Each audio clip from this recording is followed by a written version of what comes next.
March 8 அன்னைக்கு தயவு செய்து அழகி போட்டி, கோல போட்டி, டான்ஸ் போட்டிலாம் நடத்தாதீங்க. அதுக்காக இல்ல அந்த நாள். ஆணுக்கும் பெண்ணுக்கும் சரி நிகர் சமானமான கூலி வேண்டும் என்பதற்காக அமெரிக்காவில் பஞ்சாலைகளில் பெண்கள் நடத்திய போராட்டத்தின் விளைச்சல்.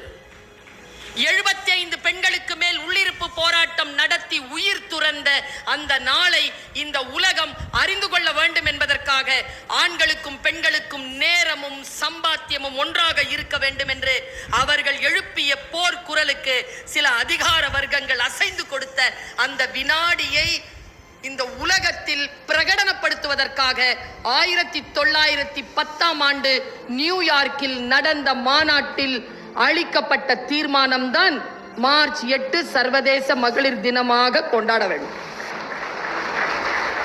இது நம்முடைய உரிமைக்கான நாள்.